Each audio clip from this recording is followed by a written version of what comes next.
Hey, welcome to another episode of Disney Does. DisneyDwayne here, and we're going to be reviewing an episode of Prop Culture. If you can't already guess from what's behind me, we're going to be reviewing episode number 5, which is about Honey, I Shrunk the Kids. And looking really quick here at my notes, let's read off it. We take the shrink ray out of Walt Disney Archives and try to restore it to its third version in this episode. Very exciting stuff.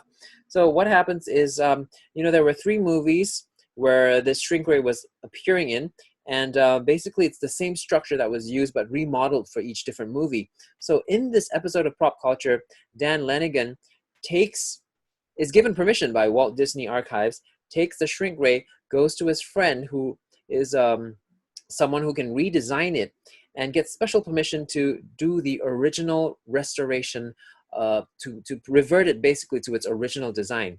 Exciting stuff there. And what's very interesting is how these parts are gathered forensically, even just to get this shrink ray back to its original condition. I'm sure Walt Disney Archives was very pleased with it. I'm sure he got some money for it. I'm sure he got money to make this whole series, which is pretty amazing. It makes me, as I said before, want to watch some of these movies all over again.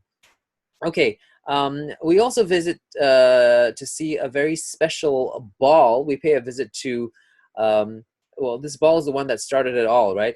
And it was, we go to Brad Einhorn's home, and he was the prop master for the movie. So we get to see a little bit more about how powerful an object can be for a movie. I mean, the way Dan Lanigan held it in his hands, you really feel his passion. You really do think that these things are important things, right? Stuff that your mom just goes, "Hey, why don't you just throw that away? It's of no value." But honestly, things that appear in films, especially good films that have made such an impact to such a wide audience, these are relics. These are precious things. There's also stop motion in this film, and some of the puppets that were designed for the animatics. We got to look at some of them in this episode. We also tried to locate Auntie, whom audiences loved more than expected, and he even meets the host, Rick Moranis, who actually does shy a lot from media attention, but the host gets to meet him and talk a little bit more about Honey, I Shrunk the Kids and the whole process through the 3 films. A very exciting episode.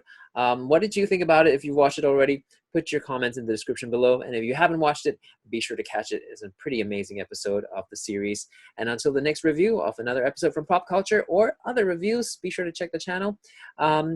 This is DisneyDwayne signing out. See you next time.